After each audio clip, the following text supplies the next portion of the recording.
Hola, bienvenidos. Mi nombre es José Manuel López García. Ramas de la psicología.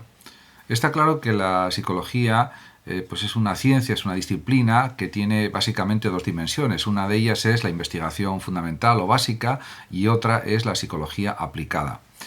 En este sentido, pues hay algunos psicólogos o muchos psicólogos en el mundo que se dedican a investigar en el laboratorio sobre la conducta, sobre la inteligencia, sobre el comportamiento, las formas de pensar, etcétera. Y, por supuesto, la psicología se puede aplicar a numerosos contextos diferentes, por ejemplo, a la educación, a la clínica, a la empresa, al deporte, etcétera, etcétera. Si hubiera que diferenciar pues estas ramas de la psicología, podemos decir que hay en principio una psicología básica y una psicología aplicada. Dentro de la básica podemos decir que se pueden englobar, por ejemplo, la psicología general, que se ocupa de investigar el funcionamiento de los procesos psicológicos básicos, como por ejemplo la percepción o la memoria. También es definible la denominada psicología experimental, que a través de experimentos de laboratorio mide variables psicológicas o mide procesos psicológicos, tanto en seres humanos principalmente, pero también en animales. Además existe la psicobiología, que como su propio nombre indica, estudia aspectos biológicos de la conducta, por ejemplo, cómo influyen los neurotransmisores que están funcionando en el cerebro en relación con el pensamiento, con las emociones, etc. También la influencia de la genética en el comportamiento, en las conductas, en la inteligencia. También, por supuesto, la influencia de los fármacos en la conducta. Eso también lo estudia la psicobiología, etcétera, etcétera. Otra parte de la psicología es la denominada psicología evolutiva, que trata de explicar por qué ocurren los cambios de comportamiento, de conducta, y que también analiza la evolución a lo largo de las distintas etapas de la vida de las personas, de los sujetos. En ese sentido, la historicidad de las personas, de los individuos, es algo innegable. Y los cambios en la conducta pueden ser resultado de muchos factores, entre ellos fundamentalmente la edad y de factores también históricos y culturales. En ese sentido, pues está la obra de Jean Piaget con sus etapas del desarrollo de la inteligencia, del intelecto, que son realmente pues, muy adecuadas para entender la evolución de la mente humana. Desde el nacimiento, por ejemplo, hasta los 14, 15, 16 años aproximadamente, cuando se llega a la etapa del pensamiento formal, de las operaciones formales, según Piaget, según este psicólogo y filósofo suizo. También existe otra parte de la psicología, que es la psicología social, que pues estudia todos los fenómenos relacionados con las relaciones interpersonales, por ejemplo la atracción interpersonal o por ejemplo también las influencias del grupo sobre el individuo o del individuo sobre los grupos sociales, las relaciones sociales existentes, la sociabilidad humana, por ejemplo, etcétera, y otras muchas cuestiones relacionadas con la sociedad directamente. También hay que pensar en la importancia de la psicología de la personalidad, porque es verdad que hay cambios de personalidad en distintas situaciones, o puede haberlos. También es importante estudiar las situaciones estimulares a las que responde el individuo en cada situación. También se analiza por qué se comporta de una manera o de otra pues una persona ante diferentes situaciones, etcétera, etcétera. Otra de las ramas de la psicología es podemos denominar psicología del aprendizaje, porque es verdad que hay diferencias, por ejemplo, en la memorización, en la comprensión, en la rapidez mental, etcétera, etcétera. Todo eso se puede estudiar desde una perspectiva del aprendizaje.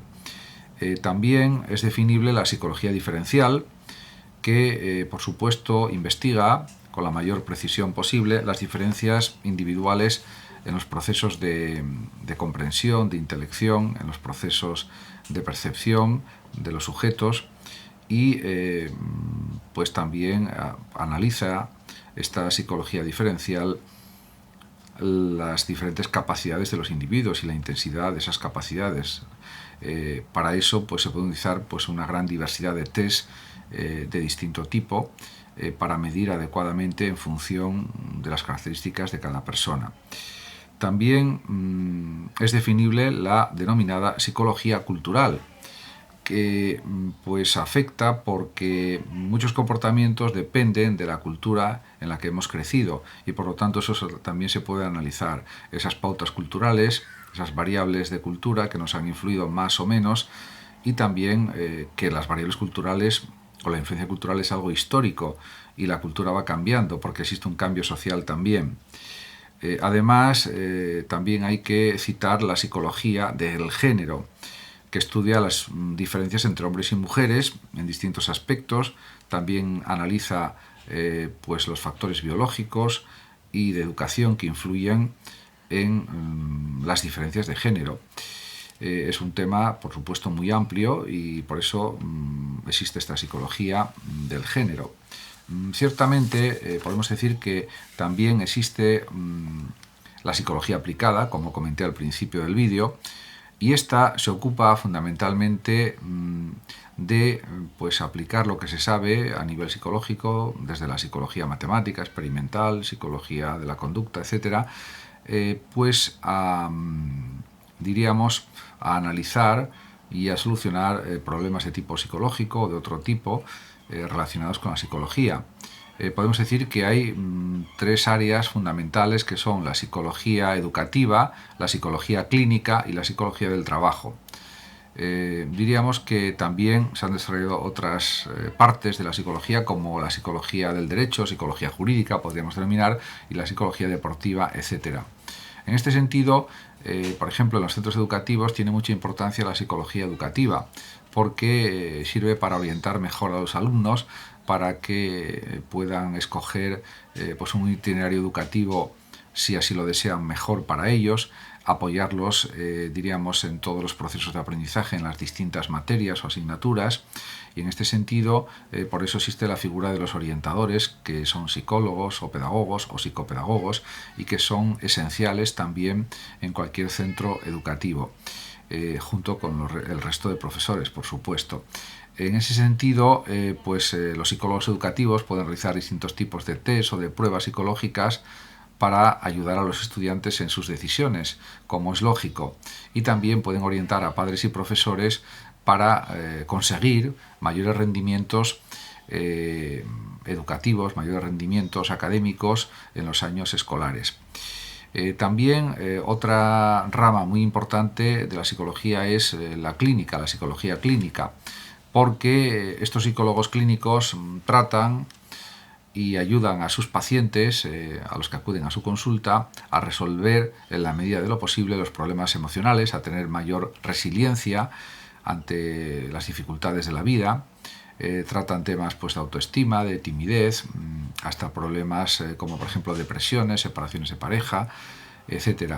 Y en definitiva lo que hacen es dar pues, un apoyo positivo a los seres humanos para que se enfrenten a su propio sufrimiento de la mejor manera posible. Por supuesto también pueden evaluar y tratar casos clínicos en psicología, pues pueden ser trastornos paranoides o trastornos de ansiedad o de angustia o de lo que está definido ya en los libros diríamos técnicos de psicología, en los libros académicos de psiquiatría y psicología. Y la diferencia entre el psiquiatra y el psicólogo, como es obvio, es que el psiquiatra es médico y el psicólogo en principio no. Y el psiquiatra puede recetar medicamentos y el psicólogo no, pero también es cierto que en muchas ocasiones colaboran con un mismo paciente desde una perspectiva puramente psicológica y desde una perspectiva más bien farmacológica por parte del psiquiatra y también psicológica, por supuesto. En ese sentido, en función de cada caso, en función de cada paciente, diríamos, del caso que se esté tratando, pues deciden lo mejor para el paciente. Por supuesto, también existe la denominada psicología del trabajo y de las organizaciones, para que mejoren las relaciones humanas en el entorno laboral, en el ámbito laboral, y que no haya estrés laboral, por ejemplo. Podemos decir también que la ética y la psicología están unidas en el sentido de que hay un código deontológico básico, que es no hacer daño, fundamentalmente, tratar a los que participan en las pruebas psicológicas, por supuesto, con todo el respeto y con toda la dignidad que merecen, y no invadir la privacidad, mantener la confidencialidad, los datos confidenciales que se tienen del paciente, etc. Podemos decir también que la parapsicología pues es una disciplina que no tiene rango científico, porque los fenómenos paranormales no pueden ser demostrados científicamente. Y, por supuesto, aunque se publican muchísimos libros de parapsicología, y eso hay que respetarlo, porque es una forma de analizar la realidad que es libre y que, aunque no tenga un carácter científico, pues las personas son libres de escribir sobre la cuestión, sobre estas cuestiones de la parapsicología. Y está claro que la parapsicología estudia diversos tipos de fenómenos. Por ejemplo, la percepción extrasensorial, que aparentemente pues, no es objetivable de una manera científica. La psicoquinesia, que es la capacidad de modificar objetos a distancia por medio de fuerzas ajenas al sistema motor del cuerpo humano. La telepatía, para, diríamos, detectar lo que una persona piensa en un momento determinado, pues sin que intervengan los órganos de los sentidos o del lenguaje, lo cual parece pues imposible.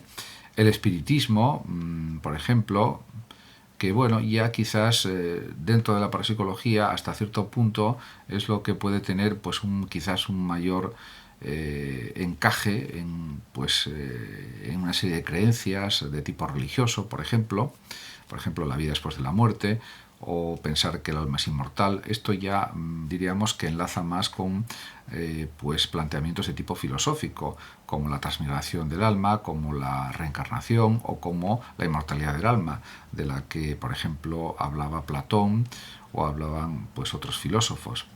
Realmente es cierto que los parapsicólogos también investigan otro tipo de fenómenos, como la levitación, las apariciones y las experiencias extracorporales, los fantasmas, etcétera, viajes astrales, etcétera.